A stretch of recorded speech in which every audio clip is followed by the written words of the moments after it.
नागार्जुन और अपर गांगे। राज्य में एक जनजाति विद्रोह कर रही है, बताओ कौन सी? बंडानक। यूपीएमपी के बॉर्डर पर एक राज्य उसे लड़ रहा है, महोबा। एक राज्य और लड़ रहा है उससे, गुजरात। एक राज्य और लड़ रहा है उससे, कन्नौज। पड़ोसी। कन्नौज से नहीं बनती, गुजरात से नहीं बनती, महोबा से नहीं बनती। अब लास्ट में कौन बचे? विदेशी।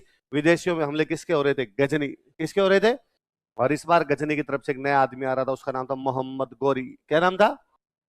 मैंने बताया था पहले, इनका रूट ये हुआ करता था, अफगानिस्तान से पाकिस्तान, पाकिस्तान से पंजाब, पंजाब से राजस्थान, राजस्थान से दिल्ली या राजस्थान से गुजरात जाने का प्रयास करते, लेकिन राजस्थान से इनकी पहाड़े नहीं पड़ रही थी, इसलिए नया रास्ता लेके आए थे।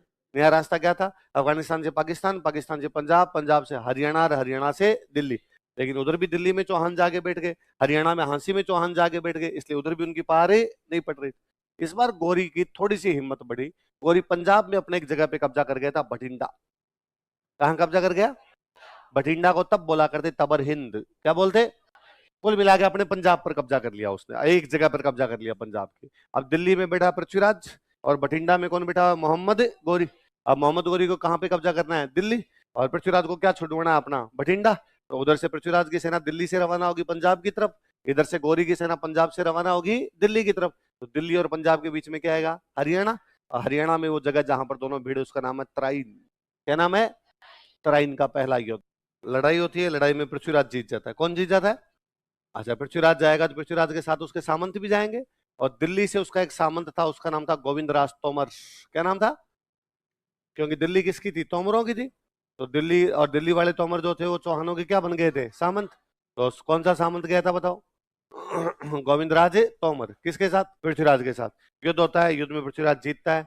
गोविंदराज तोमर उसके गोरी के भाला मारता है, जो गोरी के आगे वाले दांत तोड़ दे। कहते हैं गोरी को घायल करने के बाद पकड़ के लेके पृथ्वीराज के दरबार में। पृथ्वीराज ने पूछा कि भाई कौन है रही है? कि साहब ये गोरी है। क्या पता ये गोरी है? गोविंदराज ने कहा यही है, दांत टूटे हुए मैंने तोड़े थे इसके। युद्ध होता है, युद्ध में पृथ्वीराज जीतता है। गोविंदराज तोमर उसके गोरी के भाला मारता है, जो गोरी के आगे वाले दांत तोड़ दे। कहते हैं गोरी को घायल करने के बाद पकड़ के लेके पृथ्वीराज के दरबार में। पृथ्वीराज ने पूछा कि भाई कौन है रही है? कि साहब ये गोरी है। क्या पता ये गोरी है? गोविंदराज ने कहा यही है, दांत टूटे हुए मैंने तोड़े थे इसके।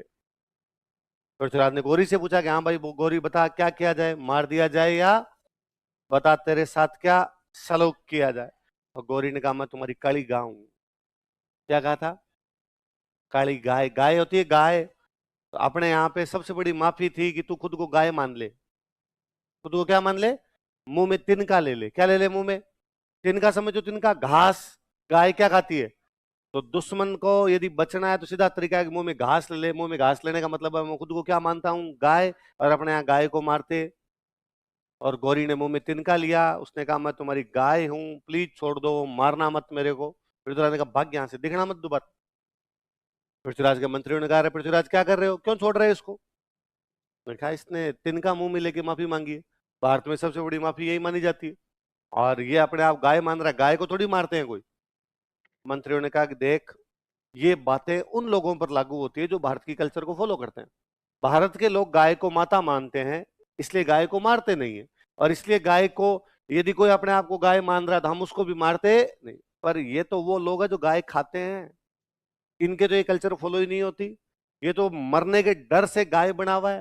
मरना है तो थोड़े दिन बाद में वापस आएगा, वापस लड़ाई करने के लिए आएगा। और इसको छोड़ना नहीं चाहिए, इसको मार देना चाहिए, या इसको जेल में बंद कर देना चाहिए। पृथ्वीराज ने मंत्री की तरफ देखा, और मंत्री की तरफ देखा, मंत्री तुम इतने डरपोक को मुझे पता नहीं था। मंत्री ने कहा क्यों यार, कब से कह रहे हो कि इसको मार देना चाहिए, पकड़ लेना चाहिए, वापस आ जाएगा, वापस लड़ाई करने के लिए आ जाएगा।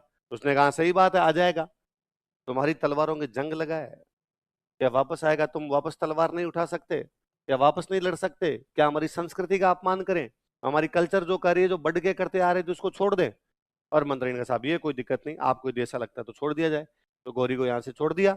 गौरी गया, तराइन से थोड़ा सा सेना पीछे लेके जाता है और वापस बैठ जाता है। मंत्री ने वापस कहा हमने कहा था ना नहीं जाएगा, देखिए यहीं पर बैठ गया। पृथ्वीराज ने गौरी के पास समाचार भेजा कि भाई यहाँ क्यों बैठा, जा तेरे गजनी जा वापस। उसने कहा सॉरी, मैं एक बात पूरी बता नहीं पाया था, गजनी के राजा मैं नहीं हूं, गजनी का राजा मेरा भाई है। और मेरे भाई को पता चल गया कि मैं हार गया, इसलिए मेरा भाई जो है वो छुरा लेके तैयार बैठा है कि जैसे ही मैं जाऊंगा जाते ही मेरे को मार देगा। इसलिए थोड़े दिन तक मेरे को यहाँ पे बैठे रहने दो, तब तक भैया का गुस्सा शांत हो जाएगा, और जब गुस्सा शांत हो जाएगा मैं वापस चला जाऊंगा यहाँ से। ठीक है, चुपचाप बैठे रहना, परेशान मत करना। उसने कहा अरे साहब चिंता मत करो आप। गौरी साल भर तक बैठा रहा चुपचाप एकदम। उल्टा आते जाते पृथ्वीराज कभी मिल जाए तो गुड मॉर्निंग पृथ्वीराज जी, गुड इवनिंग पृथ्वीराज जी, घर पे सब राजी खुशी टाइप के समाचार और पूछ के जाए, चिंता ही मत करो आप। गौरी साल भर तक बैठा रहा चुपचाप एकदम। उल्टा आते जाते पृथ्वीराज कभी मिल जाए तो गुड मॉर्निंग पृथ्वीराज जी, गुड इवनिंग पृथ्वीराज जी, घर पे सब राजी खुशी टाइप के समाचार और पूछ के जाए। इधर पृथ्वीराज को जब लगा कि गौरी चुपचाप बैठा है, कुछ भी नहीं कर रहा, तो उसने अपनी सेना कम करनी शुरू कर दी। उसने अपने कुछ सेनापतियों का, जाओ कन्नौज वाला बॉर्डर संभालो, कहीं जयचंद आगे ना बढ़ जाए। जाओ गुजरात वाला बॉर्डर संभालो, कहीं चालुक्य आगे ना बढ़ जाए। जाओ महोबा वाला बॉर्डर संभालो, कहीं चंदेल आगे नहीं आ जाए, क्योंकि पड़ोसियों से उसकी बनती। तो सेना ने कहा कि साहब हम सारे चले जाएंगे और गौरी ने अटैक कर दिया तो पृथ्वीराज ने कहा पहली बात तो गौरी अटैक भी नहीं करेगा, और यदि कर भी देगा तो मैं बैठा हूं, मैं देख लूंगा, संभाल लूंगा। तो पृथ्वीराज की सेना क्या हो गई, कम हो गया ना। गौरी इसी मौके की तलाश में था। गौरी एक एक पल पल की जासूसी करवा रहा था। उसको पता चला कि इनकी सेना कम है। उसको यह भी पता चला कि जो कम सेना, उसने एक दिन रात को पार्टी की और लेट नाइट सोए थे, वो 2-3 बजे सोए थे। उसको लगा कि रात को लेट सोए हैं, नशे के अंदर सोए हैं। उन्हें सुबह सुबह 5 बजे के आसपास अटैक किया, सेना को सोते हुए मार दिया था। तराइन का दूसरा युद्ध युद्ध नहीं, विश्वासघात था। कहते हैं जैसे अचानक हमला हुआ, पृथ्वीराज की सेना को लगा पार नहीं पड़ेगी, तो उन्होंने पृथ्वीराज को कहा तू निकल, हम इसको रोकने का प्रयास करते हैं, तू निकल जाएगा तो और सेना पड़ी है अपने पास, वापस और सेना लेके आना, लड़ाई कर लेना। तो कहते पृथ्वीराज वहां से निकलता है, लेकिन तब तक इधर सेना में आपाधापी मच गई थी। कुछ जो तुर्क सैनिक है वो पीछा करते हैं पृथ्वीराज का, और अपने हरियाणा में एक जगह पड़ती है सिरसा, नाम सुना है? सिरसा के पास में एक छोटा सा गांव था, उसका नाम था सरस्वती। क्या नाम था? ले लेता है और किसके अंडर में काम करने लग गया, गौरी या तुर्कों के अंडर में काम करने लग गया। और वो कहते हैं, हसन निजामी कहता है कि उसने कुछ दिन तक तो अजमेर में हमारे अंडर काम किया, लेकिन थोड़े दिन बाद उसने वापस बगावत कर दी कि मैं तुम्हारे अंडर में काम नहीं करूंगा। इस बार हमने पकड़ा और पकड़ के मार दिया। कुल मिला के हसन निजामी ये कहना चाहता है कि पृथ्वीराज ने थोड़े दिनों तक गौरी के अंदर काम किया था, यही बात कहना चाहता है। एक तीसरी कहानी बताता है चंद्रबरदाई। कौन बताता है? अपनी बुक में चंद्रबरदाई की बुक का नाम बताओ। वो कहते हैं भाई साहब ये दोनों बात ही नहीं हुई। वो कहता है कि चंद्रबरदाई ये कहता है कि पृथ्वीराज रासों में लिखता है कि पृथ्वीराज को यहां से पकड़ा और पकड़ के ले गए गजनी। कहाँ ले गए? और गजनी ले जाके पृथ्वीराज की दोनों आंखें निकाल के जेल में डाल दिया, अंधा कर दिया उसको, और अंधा करके उसको जेल में बंद कर दिया। चंद्रबरदाई कहता है मैं पृथ्वीराज का दोस्त था, मैं पीछे पीछे गया, और मुझे वहां जाने के बाद पता चला कि पृथ्वीराज की दोनों आंखें निकाल दी गई, उसे जेल में क्या कर दिया गया है, बंद कर दिया गया। तो मैं गौरी से मिला और मैंने गौरी को जाकर, सुल्तान गौरी ये क्या किया, और हमने तुम्हें पकड़ा था तब हमने वापस आने दिया था, और तुमने हमारे राजा को पकड़ा और पकड़ के उसकी क्या निकाल दी। तो गौरी ने कहा भाई तो अलग अलग देश की कल्चर है, भारत की कल्चर कहती है दुश्मन को छोड़ दो, दुश्मन के साथ अच्छा बर्ताव करो। हमारी कल्चर कहती है दुश्मन की आंखें निकालो और मार दो। अभी तो आंखें निकाली, अभी क्या करेंगे, इसको मारे। और चंद्रबरदाई कहता है कि मैंने गौरी को कहा कि भले ही तुमने हमारे राजा की आंखें निकाल ली हो, लेकिन हमारा राजा शब्द भेदी बाण चलाना जानता है। क्या जानता है? गौरी ने कहा मतलब कि आवाज पे तीर चला सकता है। गौरी ने कहा सुबह से मैं मिला मजाक करने के लिए, जिस आदमी को दिखता नहीं हो आंखों से, वो तीर कैसे चला देगा, और एकदम निशाने पे तीर कैसे चला देगा? का आवाज जहां थी उस आवाज पे तीर चला सकता है। गौरी ने कहा यदि पृथ्वीराज ऐसा कर सकता है तो सुल्तान कारनामा देखना पसंद करेगा। अगले दिन भाई गौरी एक बड़े से स्टेज पर आके बैठा, पृथ्वीराज को एक पोडियम पे खड़ा किया गया, सामने घंटी बांधी गई, और कहा घंटी पे जैसे टन की आवाज आएगी, पृथ्वीराज को घंटी पे हिट करना है एकदम। और चंद्रबरदाई कहता मैं पास में ही खड़ा था और मैंने पृथ्वीराज को कहा कि अपने कोई घंटी पे तीर चलाने की आवश्यकता, तेरे राइट साइड के अंदर गौरी बैठा ऐसा उल्टा दे। और पृथ्वीराज ने, चंद्रबरदाई कहता मेरे से पूछा कितनी दूर बैठा है, मेरे को ये नहीं पता। जब तक दूरी नहीं पता होगी तीर कितना खींचोगे, बाण कितना खींचोगे, समझ में नहीं आएगा। चंद्रबरदाई कहता मैंने उसको अपनी भाषा के अंदर दूरी समझाई। 4 बांस 24 गज अंगुलष्ट प्रमाण, ताऊ पर सुल्तान हर मत चुके चौहान। 4 बांस, बांस होता है बांस, तो 4 बांस लग, इसलिए मैंने कहा था कि संयोगिता वाली प्रेम कहानी को कोई नहीं मानता दशरथ शर्मा के अलावा। संयोगिता वाली प्रेम कहानी यही लिख के गया, बाकी किसी ने संयोगिता का नाम ही नहीं लिखा है। और चंद्रबरदाई को मजा है, उसने कहा अरे हाँ भाई साहब चलता रहता है, ऐसा छोटा मोटा मामला हो जाता है, उसके अंदर क्या है। तो पर हमारे सामने सवाल दूसरा है, हम इस बात पर क्यों बहस करें कि पृथ्वीराज युद्ध में लड़ता हुआ मारा गया, या पृथ्वीराज ने कुछ समय तक राज किया फिर उसे पकड़ के मार दिया गया, या पृथ्वीराज को लेके गए आंखें निकाल दी फिर उसको मार दिया, है ना। इससे ज्यादा अच्छा सवाल यह है कि पृथ्वीराज हार कैसे गया। अब तक जब वो सारे युद्ध जीत रहा था, ऐसा त्राइन के दूसरे युद्ध में क्या हुआ कि वो हार गया। पहला तो यह है कि पृथ्वीराज के अपने पड़ोसियों के साथ में नहीं बनती है, इसलिए कोई भी पड़ोसी उसका साथ देने के लिए। एक यह है भी कि भाई तराइन का पहला युद्ध 1191 में आप जीत गए थे, फिर साल भर तक बैठे बैठे वेट किसका कर रहे थे। हमने पढ़ा है बयाना के युद्ध के बाद खानवा के युद्ध में 1 महीने का टाइम, तो भी हम कहते हैं कि बाबर को तैयारी का समय मिल गया था। यहां तो कितना मिल गया। तीसरा ये कि मैंने बताया था उसने सेना ही हटा दी थी अपनी, तो उसकी सेना गौरी के मुकाबले क्या हो गई थी, कम। ये तो पृथ्वीराज हार रहा है तो उसके कमियां हैं। सामने वाला पक्ष कौन था, गौरी। पृथ्वीराज हारा है मतलब गौरी जीता है, तो गौरी में कुछ अच्छी बातें रही होगी। गौरी की अच्छी बात यह है कि गौरी ने अपनी कूटनीति से पृथ्वीराज को हरा दिया।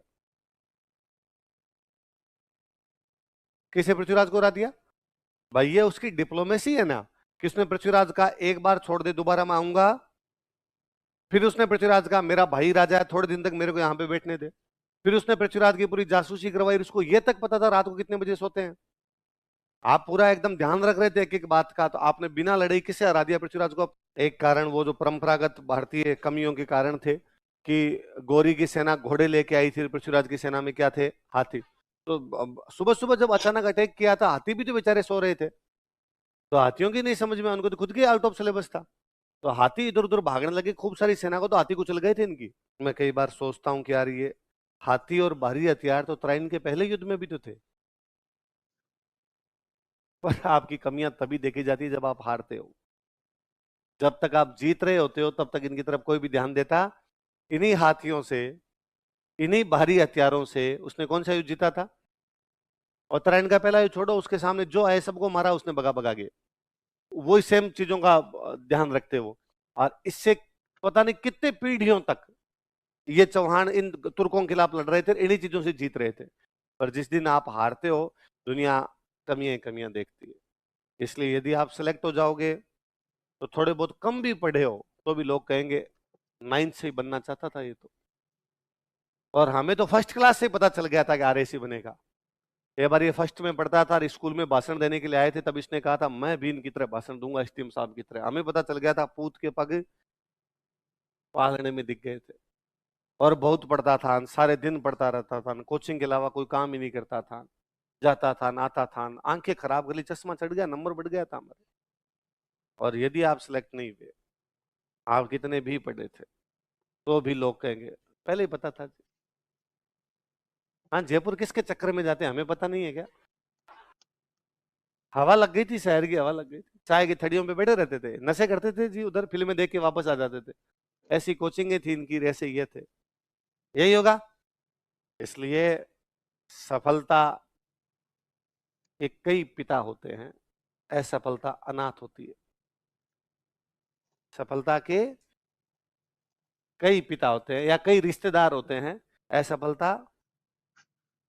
आप जब सफल हो जाते हो तब दूर की बुआ जी की ननद की बेटी की जेठानी की देवरानी की फलानी ढींकड़ी भी कोई आगे कहती है कि हमारे तो परिवार में ही है। रिश्तेदार है हमारे तो। और यदि आप नहीं होते हो, सगा रिश्तेदार भी सामने खड़े हो, कौन ना है, हम तो नहीं पहचानते कौन है भाई साहब ये। तो वैसे वो की वो बात है। एक लड़ाई आप हारे, तब पूरी 6 लाइनों का हमने गाथा गा दी कि पृथ्वीराज हार कैसे गया था, जबकि इन्हीं सब चीजों को लेके अब तक सारे के सारे युद्ध जीत ही रहा था। दो पक्ष लड़ रहे हैं, एक तरफ है पृथ्वीराज और एक तरफ कौन है, गौरी। जीता कौन है, गौरी। तो गौरी जीत गया, तो गौरी खुद तो भारत में राज ही नहीं करता। गौरी एक बंदे को छोड़ के जाता, कुतुबुद्दीन ऐबक, किसको छोड़ के जाता। लेकिन बाद में तुर्कों ने राज करना शुरू कर दिया था। पृथ्वीराज हार गया तो ये जो तुर्क थे इनके लिए भारत में राज करना आसान हो गया, कठिन हो गया। और मान लो इस युद्ध में पृथ्वीराज नहीं हारता तो क्या तुर्क कब्जा कर लेते। अब तक ही नहीं कर पाए थे, जब तक चौहान नहीं आ रहे तुर्कों का कब्जा हुआ नहीं था। ये राजपूतों का पीक था। वो राजस्थान पे कब्जा करके बैठे थे, दिल्ली पे कब्जा करके बैठे थे, हरियाणा उत्तराखंड के कई इलाकों पर उनका कब्जा था। हरियाणा पे कब्जा है, पंजाब पे कब्जा है, ठेठ पाकिस्तान बॉर्डर तक उनका कब्जा है। इसके बाद राजपूत दोबारा कभी भी इतने बड़े इलाके पर कब्जा नहीं कर पाए। और